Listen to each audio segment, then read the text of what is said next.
Hello Gemini, Sun, Moon, Rising, and Venus signs. Kamusta kayo? Sana po nasa mabuti kayong kalagayan. Welcome back po sa Star Tarot. At kung bago kayo rito, welcome din po kayo. Please subscribe, like, share my videos, and leave me a comment kung naka-resonate po kayo. So Gemini, first card po ninyo, we have the Four of Cups, pero naka-reverse.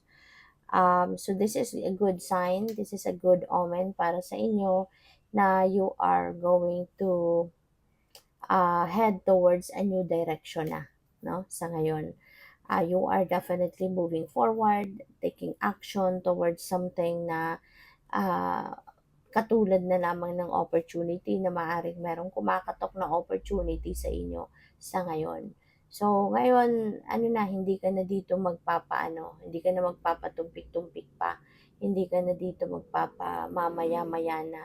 You are definitely going to take action towards kung ano man ang opportunity kumakatok sa inyo. Okay? Kasi kung dati, deadma ka, dati wala kang gana, things are going to change for the better. So we have Five of Cups. Ganito kasi kayo noon, no? Ito, yung kung babaliktarin natin yan, yan, yan siya. 'Di ba?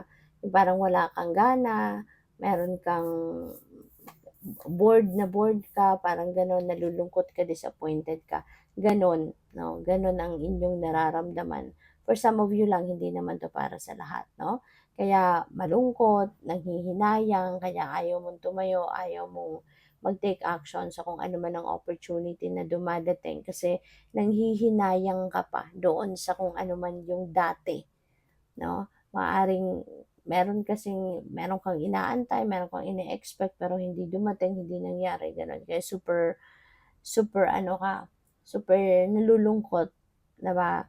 Nanghihinayang, may mga what ifs. But this is good, no, na baliktad na 'to. Kasi ibig sabihin, nare-recognize mo na sa ngayon na kung ano ang meron ka, yun ang aasikasuhin mo rather na manghinayang ka pa sa kung ano man ang nakalagpas na or nakalagpas sa'yo or kung ano yung hindi nangyari or ano yung hindi dumating.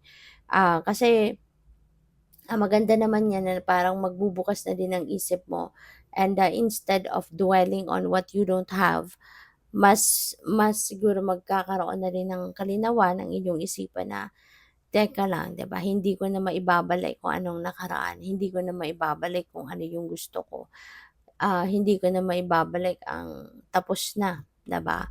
Kaya, siguro you're going to focus now on what you have, 'di ba? Maaaring malilinawan na din ang isipan mo na, "It's about time na for me to focus on what I have right now. Kung anong meron ako sa buhay ko, dun na lang ako magfo-focus," 'no? Kaya moving forward ka na, you're going to take action kung ano na yung kumakatok sa'yo, 'no, na opportunity. So we have the Empress, ayan, and you are heading towards prosperity and abundance. So this is really a good time, a really good thing na mangyayari. Na magte-take action ka na, magsisipag ka na, you're going to, embrace kung ano man ang opportunity na kumakatok sa iyo ngayon, and you're going to start something new in your life, something beautiful, something na magdadala sa iyo ng prosperity and abundance, ng financial comfort, 'di ba? Kasi si Empress ano 'to, new beginning energy. So pupuwedeng ang iba sa inyo magsisimula, 'no, gagawa ng bagong ganap sa buhay, magsisimula ka ng pupuwedeng bagong trabaho, bagong business, bagong career, bagong pagkakakitaan, yung gano'n, 'no? So this is really good na ito ang nag-aantay sa'yo, 'no, na magte-take action ka na, so ito na yung nag-aantay sa'yo, yung prosperity, yung abundance, 'no. So, good luck. And by the way, maraming salamat for subscribing.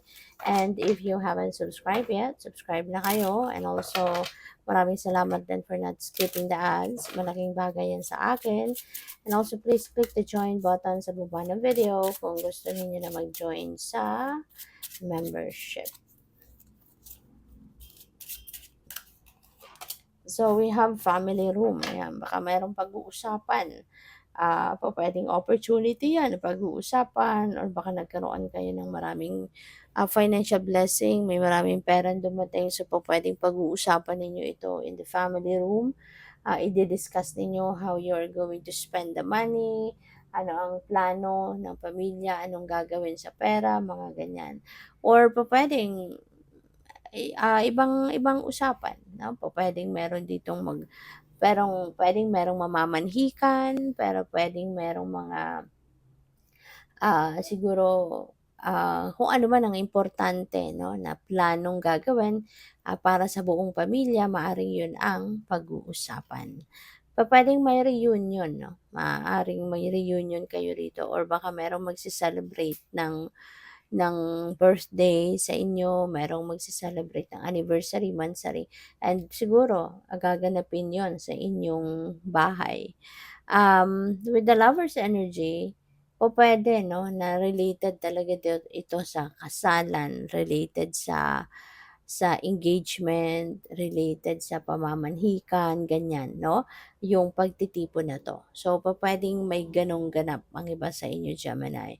Ah, Pupuwede na ang iba sa inyo rito malakas ang, nararamdaman kung merong ikakasal. Kung hindi man kayo ang ikakasal, baka kapamilya ninyo ang ikakasal at maaaring 'yan ang pag-uusapan or 'yan ang isa sa dahilan ng pagtitipon-tipon 'no. Pupuwedeng merong reunion nga dito ang pamilya kasi parang siyempre kapag 'di ba, may ibang pamilya ng tradisyon kapag merong mamamanhikan buong pamilya present, 'di ba? Lalo-lalo na sa kasalan or engagement. So, kaya 'yun maaaring magtitipon-tipon.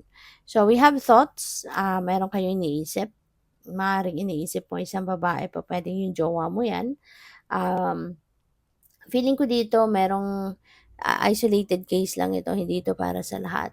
Feeling ko meron ditong kunyari ikakasal or may engage na baka yung person mo nasa malayong lugar or ikaw yung nasa malayong lugar.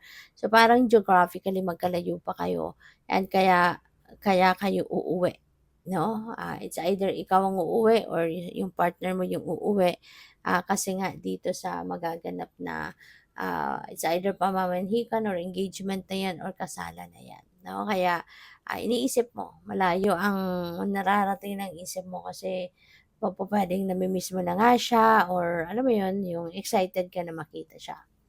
So, we have concern, pero nag-aalala, may pag-aalala ka, ah, ah, nag-aalala ka. So, for whatever reason, kung ano man ang pinag-aalala mo, ah, instead na mag-alala ka, instead na mag-worry ka, then siguro mas i-transmute mo into something positive 'no, yung pag-aalala na 'to.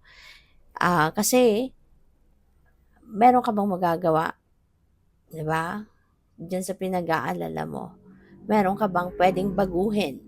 Meron ka bang puwedeng gawin 'no, to better, the situation para hindi na mangyari ang kung ano man ang iyong ipinag-aalala, 'di ba? So, doon ka na lang sa positibo, 'wag kang mag-worry, wag kang mag-worry. Kung alam mo naman na meron kang kakayanan para mabago ang sitwasyon, para hindi ka na mag-alala, then gawin mo na lang.